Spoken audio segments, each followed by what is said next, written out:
Hello and welcome back to the Grief and Light podcast. My name is Nina Rodriguez and I am your host.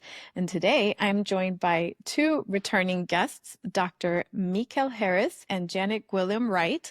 You may remember their personal stories of loss from earlier episodes, but today we're focusing on the powerful work that they do together as co-founders of Bloomwell Partners, a firm dedicated to making workplaces more grief-informed and compassionate. This conversation is all about what it means to advocate for yourself while grieving at work and how personal agency, clear communication, and compassionate leadership can help shape more human workplaces. Let's get into it. With that, I'd like to give both of you a warm welcome back to the Grief and Light podcast. Thank you so much, Nina. It feels like I said before, like I'm just sitting on your couch, which I love. So appreciative of the invitation back. Absolutely. Couldn't be more thrilled to be here to see you and to have this conversation with the three of us. I'm excited. Yes, this is super exciting. Both of your stories have reached so many people on a personal level. So I love that we get to bring this new perspective and talk about grief in the workplace, which is such a huge topic for people. And this arc of personal agency to compassionate leadership, how do we bridge that gap? So I'm excited to get into it. And, you both have personal experiences that shaped your losses. So could you share a moment that stands out from your own grief as you perhaps return to work, or the experience that you've had with people returning to work? And you could start wherever you'd like. Yeah, I'll share. So I was working academia. This was in December 2012 when my mom passed away of stage 4 pancreatic cancer. And my office just happened to be positioned in a corner pocket, and one of the walls of the office was glass. And so you could literally see into my office, and I felt like I was in a little bit of a fishbowl.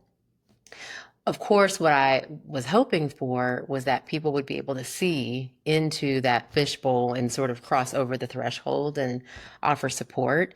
And that didn't happen right away. It took about almost 7 to 8 months for one of my colleagues to gently knock on the glass and say, "Can I just come in?" And I remember her coming into the office and she said, "I have no idea what to say, but can I just sit with you?" And that was the first time, without her knowing, that I had already been thinking about leaving my job because I hadn't really received that support that I needed. That was such a pivotal moment, and it kept me there for another 3 years, just feeling like there was concern in that space. So, yeah, that support really makes a difference to people coming back to the workplace. Yeah, and for me, I was so young when my mom died that I had a summer job that I started 2 weeks after she passed away. And I remember feeling I was still in shock when I went to work, and I felt very robotic, but also performative. Like I needed to be there and I needed to show up and I needed to be okay for the kids that I was, a summer counselor for. And I remember one day just sitting down at the end of a really long, tiring, hot summer day, and I just started to cry. And I had a counselor come over to me and she said, "Oh my gosh, I just heard about your mom and I'm so sorry. I can't believe you're here." Yeah. And I said, "I didn't feel like I had a choice. I had to do this. I needed the money. I was preparing to go to school." And she said, "If you need anything, just let me know." Yeah. And that was the only person who really reached out to me that summer. Everybody else just sort of pretended like it didn't exist. And frankly, I tried to pretend like it didn't exist too. I was so, I would say, disassociated from my grief and from what I was actually feeling that I felt like I couldn't tell anybody and I didn't want to be a burden. And so I didn't share it. But as I became a leader many years later, I remember that person and I remember how I felt. And I never want anyone to come into the workplace feeling like that. Thank you both for sharing. And that's so real. I heard the word robotic and feeling like we didn't have a choice. So that is such a confronting feeling for many grievers in the workplace. So I hear you from a personal level. And also, I'm sorry you experienced that. And thank you for the work that you're doing to change that, because ultimately that's what it's about, And what are some challenges in your experience that some people face after they return to work? And what would agency look like at the workplace, in your opinion? I think one of the major challenges that employees face when they go back to work is just the sheer small amount of time they have to sort of move past the logistical things that come along with death, right? So, um, my last job before I started working for myself, we had a 48-hour bereavement leave. And so my dad passed away. This was in 2020. He died on a Monday. Wednesday, my phone rang, and my supervisor, the acting supervisor at the time, said, "Hey, just wanted to check in and see when you might be coming back to work." And obviously, 48 hours, 1 week, 2 months, years is not enough time to wrap your mind around these harsh realities. But so I think one of the things that grievers face is just, how do I manage all the logistics, funeral planning, contacting family, traveling to the memorial or funeral site, letting people know, just wrapping my mind around the reality. It's so difficult to do that. And what the research shows is that a lot of people do come physically back to work, but mentally they're not there because they may have to be on the phone handling a lot of these practical realities that come along with death. Yeah. The other thing that I think is really important for people to understand is that the impact of grief is not just emotional, it's also physical, it's mental, it's cognitive. So all of these things that we think of for ourselves going into a work environment, being productive, performing, communication skills, conflict resolution skills, those basic interpersonal skills, all of that can be impacted by someone's grieving experience. And so it's a really tough transition for a lot of people to go back into that environment, and they just don't feel like themselves at Right. all. And what other people are seeing is, wow, like Janet's here, but she Mhm. doesn't really seem like herself. Well, it's because I'm not. And I think that that's part of a lot of the misunderstanding or sort of misinterpretation I think that people feel when they come back into the workplace. They feel misunderstood Mhm. if they don't have the support that they need to make that transition back in a healthy way. Yeah. And Definitely. to the And there's that second, feel. Oh, I'm sorry. Go ahead. no, I was going to say, to the second part of your question, how can people engage their personal agency? I think part of that is realizing that you're not going to be returning to work the same, right? I think societally there's an expectation that you're going to sort of bounce back or kind of come back to how and what you were. But I think it's wise to realize I've changed. This death has fundamentally shifted who I am at this time and the ways that I'm going to be showing up in the world. And so giving yourself permission to say it's okay that I'm coming back into this place that's familiar as a new with a new identity of sorts, and really embracing the reality of that.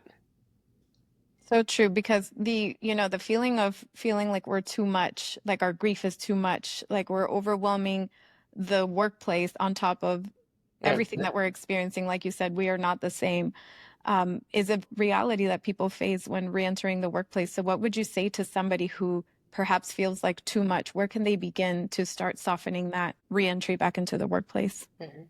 Oh, I love that question. To soften the reentry. That's a beautiful way to put it because I think it does feel hard. It feels jagged. It's certainly how I felt, and probably you as well, Mekel, like a bifurcated sort of experience. It's discombobulating to feel like I'm grieving so much outside, and then the minute I get to the work environment, well, I have to be like a completely different person. That's just not how human beings work. One of the ways is to really recognize for yourself that Mhm. this is going to be impactful. It has deep consequences, and to listen to your body. I think really to just tune into what you're feeling and what you need, and to try and verbalize that in whatever way you can to your colleagues, to your supervisor. It's really important to be able to express to them where you're currently at and what you think you may need to soften that transition. And we can get into specifics, but I think it really is important to not try to put the grief aside, not to say that's something I'm going to deal with outside of the 9 to 5 or whatever your shift work is, because it doesn't work that way. It's going to come with you into the workplace, and that's okay. That's normal and natural. So that's one of the things that I would say, but I know Mekel has lots of other ideas too. As you were talking, Janet, I flashed back in my mind to this interaction I had with a therapist after my mom died. Mm. And this is around the 2014 mark. I remember her introducing me to this Latin phrase, and I'm probably going to butcher the pronunciation of it, but it was, I believe, contraire agere. And what she said was, as you are reintegrating back into life, social relationships, just rhythms that you had before your mom died, think of contraire agere, which means do the opposite.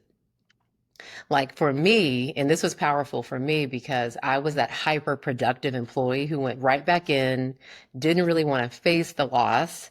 And so I did everything to look normal and even excessively so. And so her sharing that with me was sort of a recognition, like it's okay to do the opposite. Right. As a matter of fact, doing the opposite, like if your mind is telling you, I need to work an extra hour so that my employees or my coworkers think that I'm really on the ball. Maybe the opposite is I need to leave at 7 hours and 30 minutes, right? Don't even take the lunch break, or, whatever that looks like. And so I think it's important, in the terms of agency to realize you're different and it's okay to do different things as you come back to the workplace. Beautiful. And yes, there's such a gap between a few things, like what we think we need, what we should or shouldn't do, and how to advocate for ourselves at work, being able to verbalize, hey, this is what I need. So first it's like knowing what you need, Right. honoring that, and then verbalizing it. So what's a practical way for somebody to advocate for themselves in the workplace, knowing that we live in the context of this grief averse, grief illiterate society, and that's prevalent in our workspaces, which is why these conversations are important. So what would you say to this, let's say a new griever who needs to advocate for themselves? Yeah, this is tough because I'm feeling conflicted even thinking this. I think it's so difficult for someone grieving to have the energy to tell people what they need. Yeah. And societally, I think there's an expectation that the griever tell everyone else how to be supported, which is exhausting.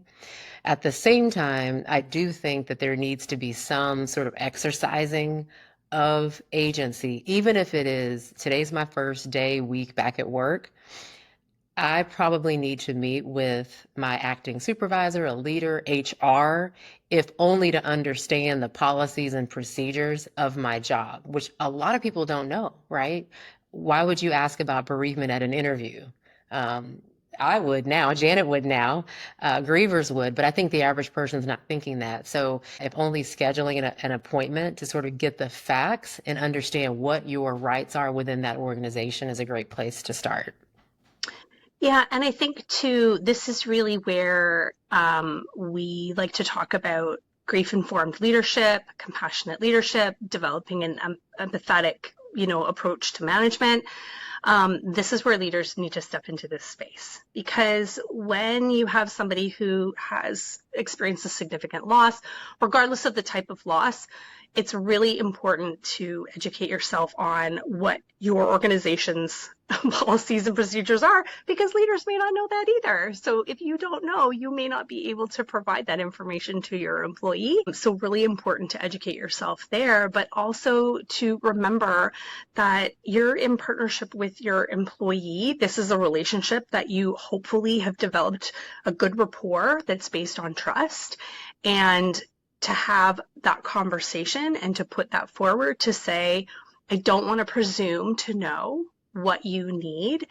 Let's talk about, in the context of the work that you do, some of the flexibilities that we might be able to offer you, and have that conversation and really allow that person, if they can, to step into that conversation to say, these are some of the things that I might need, or these are some of the things that might work for me. So you're not making assumptions, but you're opening the door to a conversation about flexibility, adaptability, and also communicating, I care about you.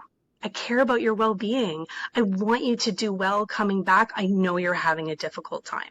So these are all really important messages that can help the griever's nervous system just hopefully calm down a bit, because it's stressful. Grieving is stressful, as we know, and coming back into a work environment where we're not sure if we're going to be able to meet some expectation is also really stressful as well. Mm.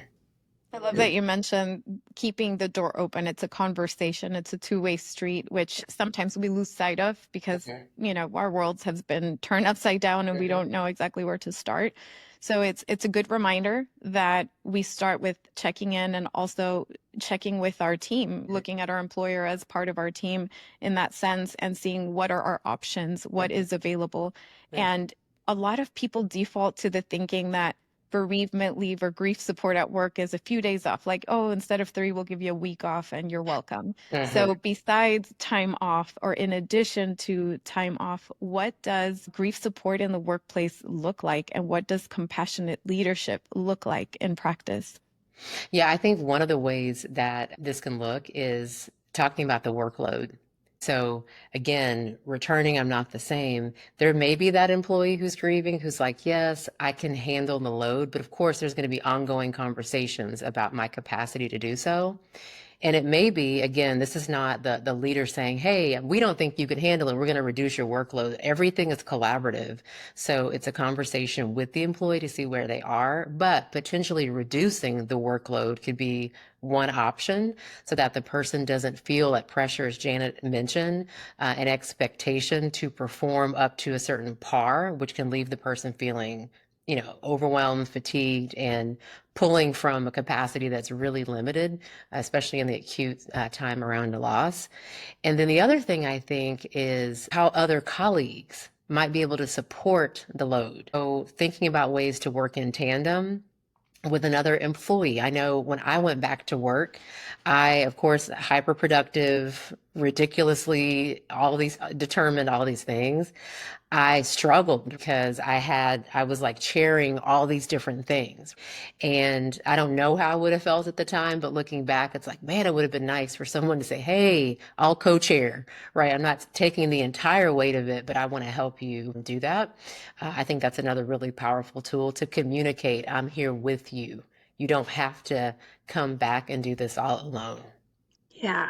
To add to that, the second part of your question, about what grief-informed leadership looks like, it starts with educating oneself about grief and loss. It means understanding some basics, some basic grief education concepts, and also putting your assumptions aside and putting those stereotypes that we have about people bouncing back, or the linearity of grief, right? Well, it's like you've done the funeral and you're back and okay, great. So now we're just going to pick up where we left off. Or the other piece is saying nothing at all. No acknowledgement whatsoever, which often is the case because the leader themselves is very uncomfortable in that space and doesn't feel that they're going to make a mistake, or they're going to say or do the wrong thing. So I think all of those pieces together, it's really important for the leader to be aware of sort of what their blind spots are in those areas, and then to actively work to upskill themselves through training, through grief education, through reading. There's a million different ways that you can support yourself as a leader. What's really interesting, I was talking with a group of folks about a month ago about the word compassion, which I think is a word that scares people Mm. because they equate that with something therapeutic. And then the reaction in the space is, well, I'm not the person's therapist, or that's not my job as the manager, right? But when you really break the word down, like calm and then passion, it's this idea of shining a light on a central theme. In this case, death, that's the passion. And then coming with, how can I partner with you to address this? Which really changes the focus. It's not about offering a therapeutic tool so much as it is witnessing, right? This passion before us in a way that feels like we are together along the way, versus some other ways that people conceptualize it. And so, yeah, having the conversation with this team, it was really eye-opening for them to think of it that way. And I think that's an important conversation to have. Love that point, and I love how you break down that word because there is I guess like an unspoken sense of you handle your personal things outside of the workplace. Whatever is happening to you personally, you deal with that on your lunch break and after hours. And when you come to work, you show up fully, Mm-hmm. which, okay, sure, we're supposed to do our job, and also we're human. Mm-hmm. But we're seeing this weird, or let's say interesting shift, in a world that's embracing AI. And there's talk of replacing an entire workforce with a robot because robots don't need bereavement leave. They don't need, personal care. Yep. How do we reconcile this ever-changing landscape, it feels like, between, at the end of the day, we're human and we need care, and the conversation of companies wanting to optimize, optimize, optimize? Yeah. I think in a capitalist system, that really is the goal, profit and productivity at all costs. And I think where we're seeing those conversations around AI is those higher level functions, those ability to lead with empathy and intellectual curiosity and the creativity. Those are things that are going to be prized more and more and more. It's not this task oriented stuff that AI can do for most organizations. It's those higher order functions really that make us human that is going to be so important for organizations to invest in and upskill their leadership force, because the ones who do are going to go further faster than the ones that don't, because people will not want to stay. People will not want to work for somebody who treats them like they're a number. So I think it's really important for organizations to understand that, yes, while productivity and profit is sure probably your motive, your people are going to get you there further and faster with the right supports. Yeah.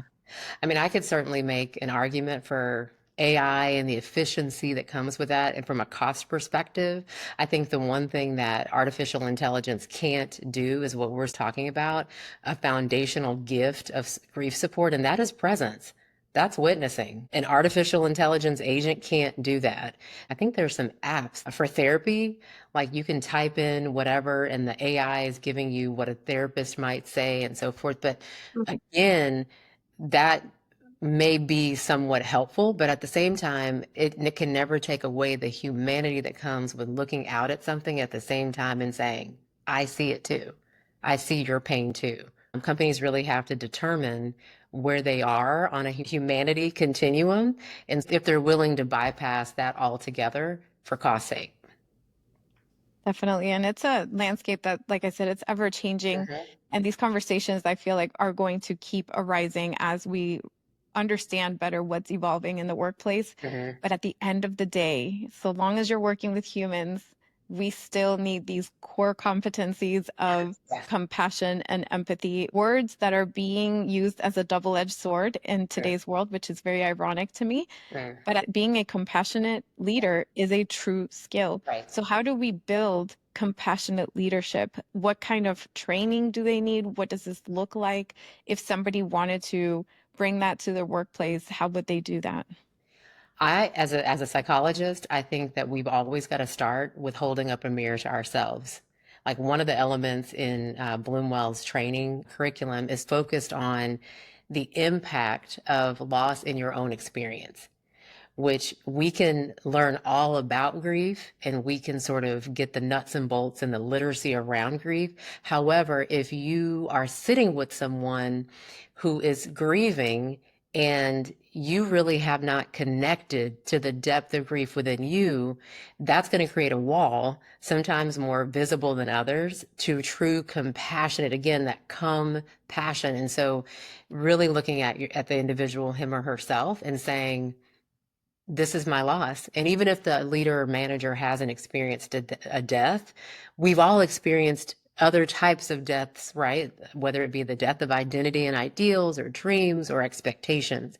So there's a universality in grief that we can all relate to. And Janet and I do our best to help people shine a light within so that they can then produce that outside of themselves.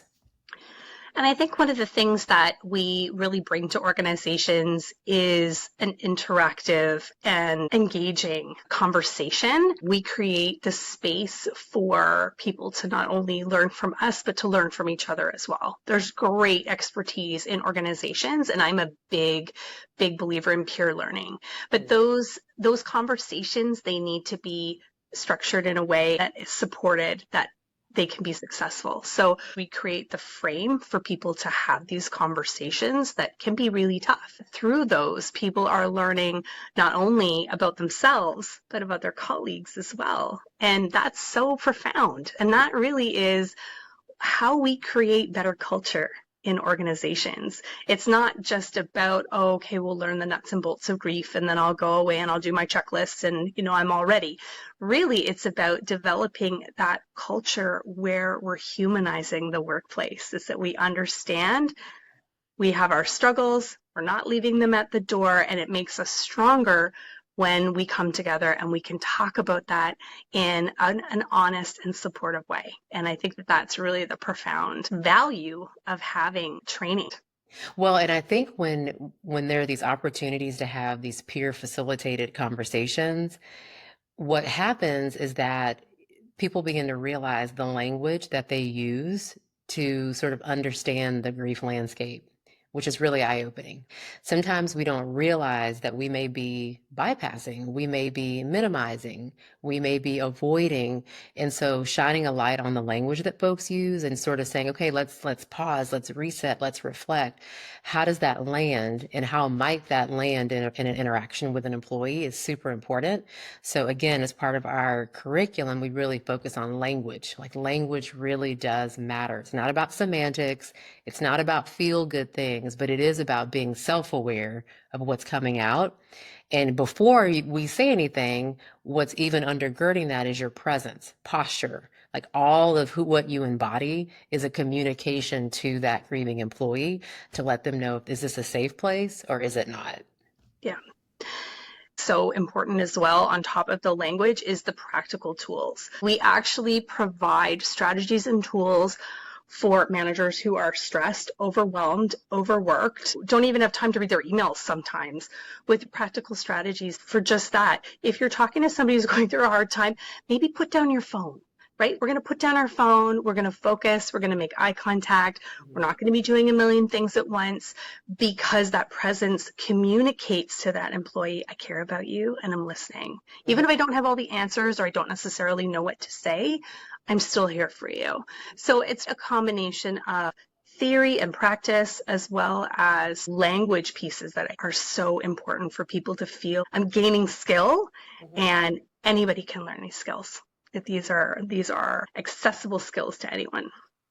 Definitely. And I love the awareness piece, because grief is not just death related. It's also related to all types of losses within our lives. For whatever reason, the LA fires came to mind when people lost their homes in the LA fires. Imagine having to go to work or check in with your work after something like that. Yes. And when we put things in that perspective, how could you not bring that over to work? We wish we could compartmentalize, but grief spills onto everything else. It's very generous with itself, and Yes, it it kind is. of overflows into every Yes. aspect of our lives. So how can grieving employees collaborate with managers to have better outcomes? I've heard of success stories like companies creating organizations or support groups for special bereaved groups, for example. Yes. What are some of these real world scenarios that can be implemented in the workplace? Yeah, I think ultimately is sort of helping understand that grief is not the person who came back to work. It's not the individual, right? That individual exists within the family context and the work context, which is in part of larger society. And so the more that leaders and managers can understand the ripple effect, right, that affords them space to say, okay, how might we create ambassadors? Like who are beyond the leader? Like our position is not, this is one person sort of providing these sprinkly dust grief supports to the organization and its employees, but who else in the organization can we lean on, whether that's a small group of people that meets, or even as an organization, we just have a moment throughout the week or perhaps throughout the month where we create space to say, hey, we know this is real. Here's an opportunity for us to converge and sort of listen to one another, sit in silence with one another, be in the space with one another to acknowledge it. So Janet and I would be training the trainer. We come in, and then that leader is empowered to go out and say, okay, how can I enlist other folks in the organization who are going to serve as these grief ambassadors, so that not only in the short term are we providing support, but in the long run, years later, these practices are still in place for the employee who we know is still going to be grieving years down the line. As you mentioned, Nina, there are definitely organizations. I think Delta Airlines is a great example of an organization that it was a grassroots movement from bereaved parents who were Delta employees who wanted to come together and sought the support of their VP of HR, who rightfully and with good foresight said, yes, this is something that we want to support. Any kind of peer support is a great opportunity to do that. One of the things that I would caution organizations against is pointing at EAP or pointing at a particular software to think that that is going to be the solution or the panacea that is going to solve all of these problems. These are tools that employees can use, but they're going to need people in their ecosystem, right? In their orbit, their colleagues, their immediate supervisor. We know from research that the immediate supervisor can have more impact on a person's mental health than potentially anybody else in their life, including a spouse. That is a huge responsibility for somebody. And when they're going through something so difficult, it's so important for managers to have those skills so that they can not only point people in the right direction to the tools that the organization has, but also be a safe person for them to come to as well. And establishing that sense of safety is so key, because what one person considers safe may not necessarily be perceived as safe by somebody else. So Exactly. how do you gain consensus? How do you establish a sense of safety that your employee feels comfortable coming to you, and that open door type of policy? I remember in my own experience, the managing director came to my brother's wake. She showed up. And I barely remember talking to her, but I remember seeing her there. And that alone was priceless to me. To this day, that meant the world to me. I'm not saying that every manager needs to attend a funeral, but however you can show up stays with you. And I don't know anything that builds more loyalty and better dynamics at work than feeling supported and seen in the most painful time, one of the most painful times of life. So just showing up. I also love that you brought up the concept of the ambassadors.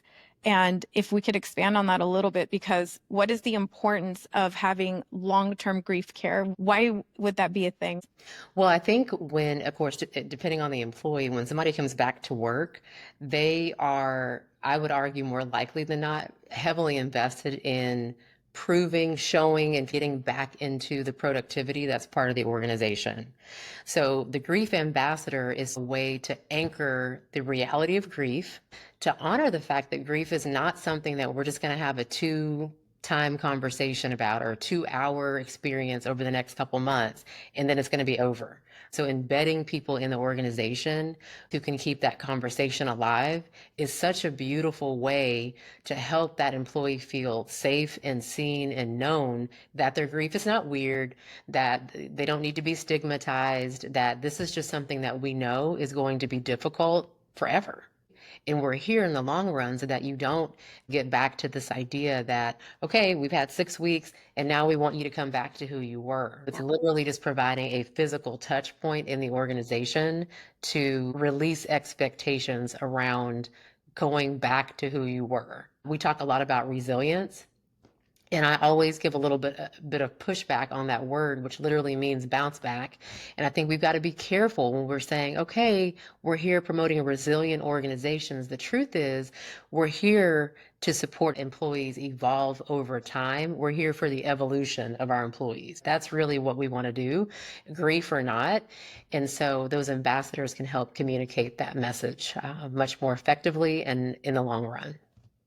And further to that, I mean, organizations are dynamic. You've got people coming and going all of the time. You're typically not going to have the same population of employees for a long time. So when you've got new people coming into an organization, it's really important to have the infrastructure in place that can support them.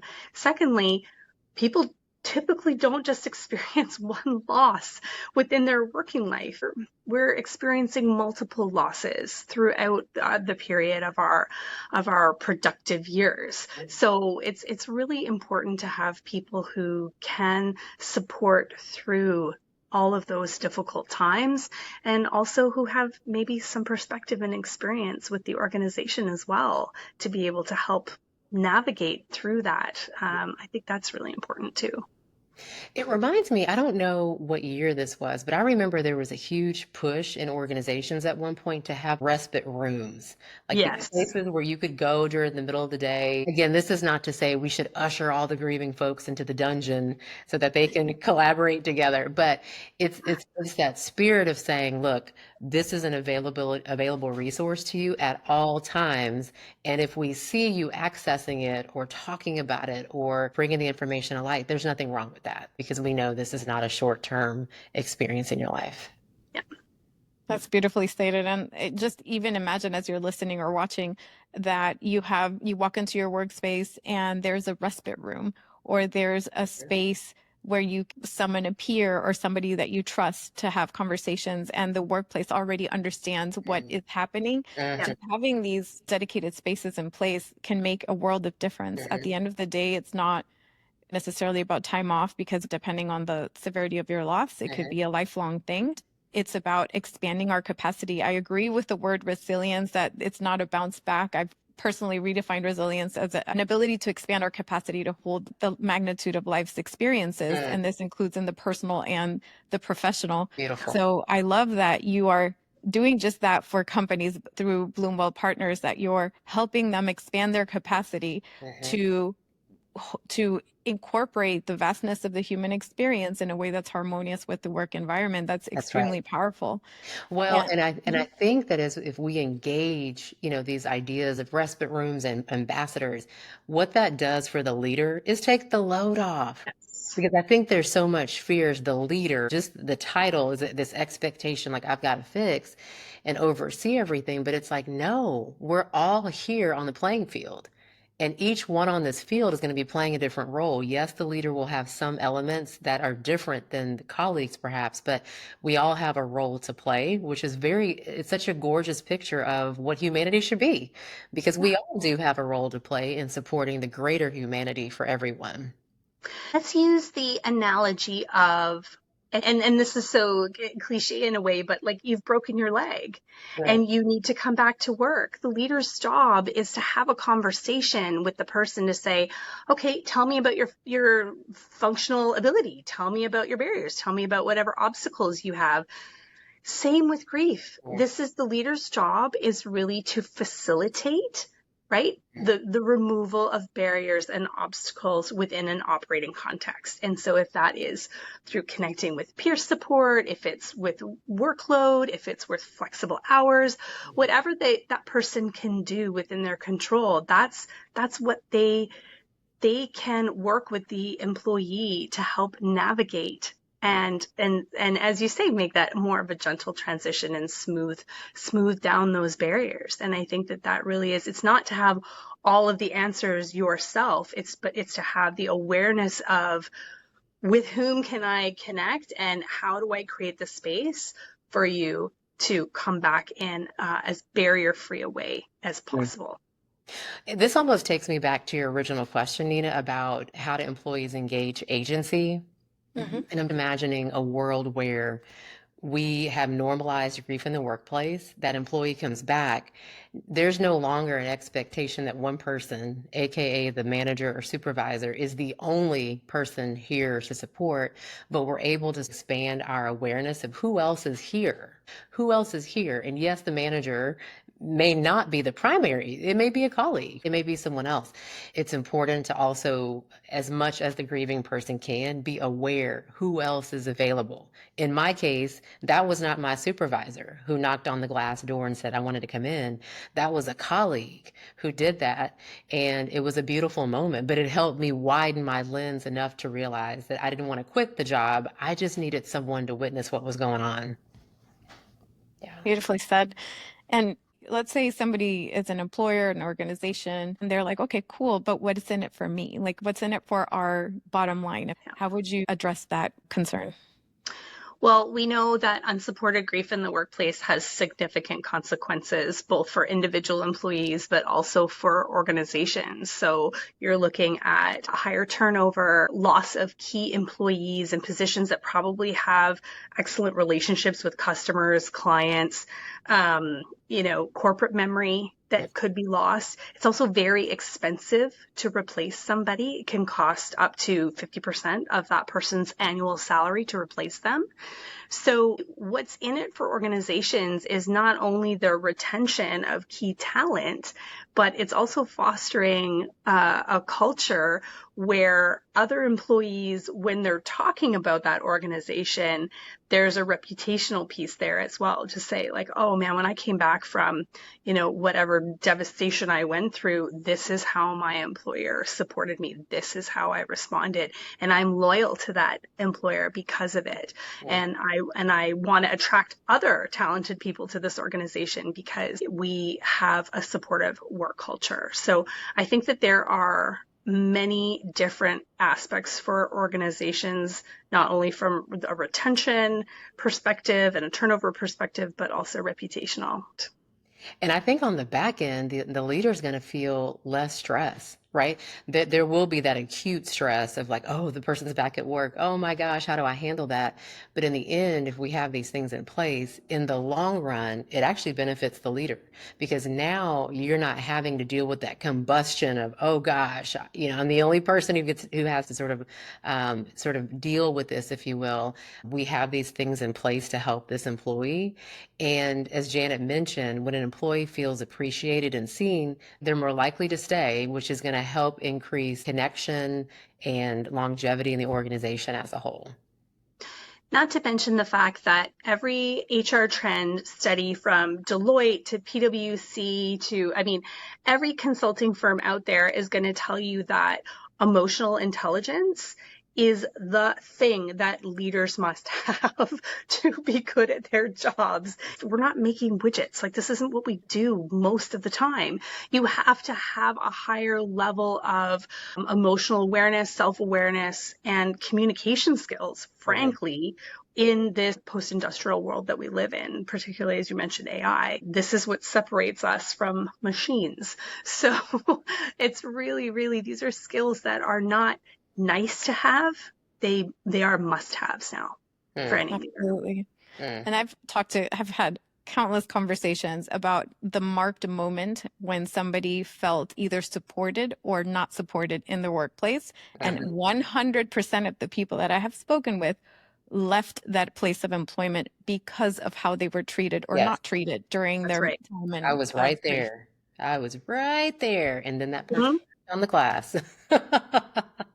Yeah, Absolutely. it definitely matters. I will say on the back end of that interaction, that person became the ambassador. And there was such a sense of safety that it kept me there for 3 more years.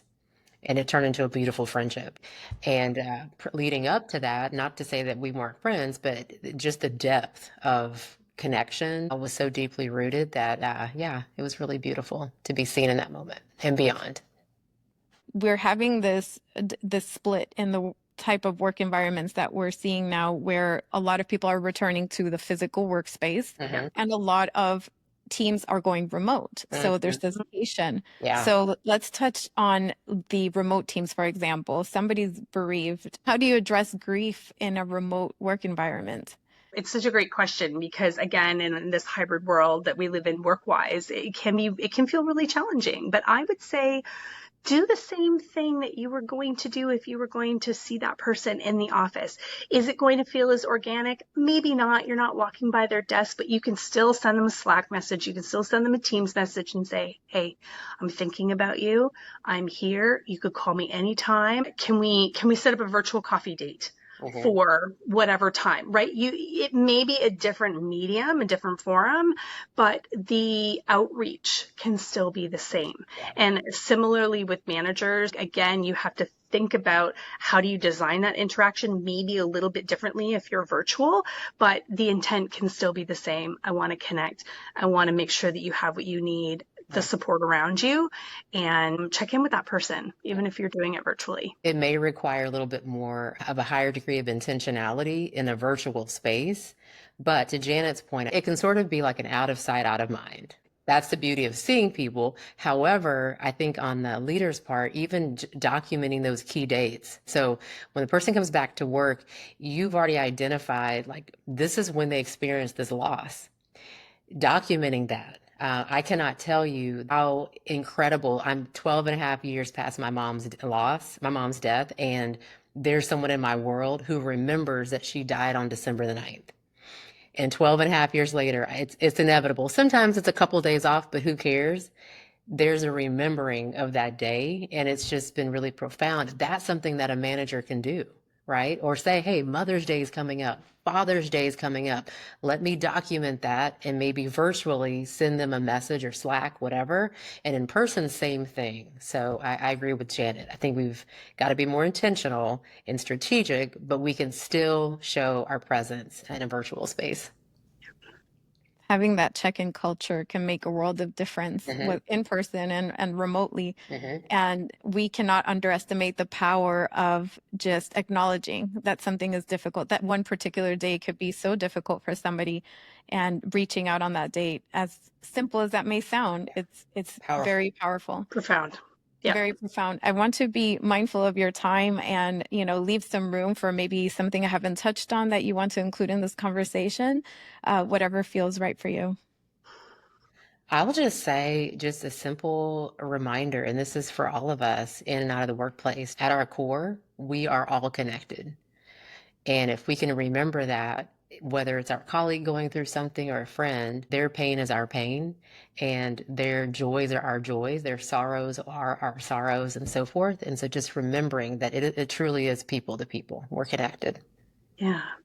Just to that point, I would say, we spend so much of our time and energy in our professional endeavors, and it can make such a huge difference in someone's life when they have supportive colleagues and a supportive manager around them. It can be life-changing. So I would encourage everyone to think about how they can cultivate that kind of workplace for themselves. You don't need to be in a leadership role to do that. Anyone can do that. And it really is a great investment, not only in your well-being, but in the well-being of the people that you work with. That's good. Beautiful. And how can people find information about Bloomwell Partners and how to work with you? Yeah, they can head over to our website, which is growwithbloomwell.com. We're super excited. We're upgrading our website. It's going to be gorgeous. But yes, you can contact us there.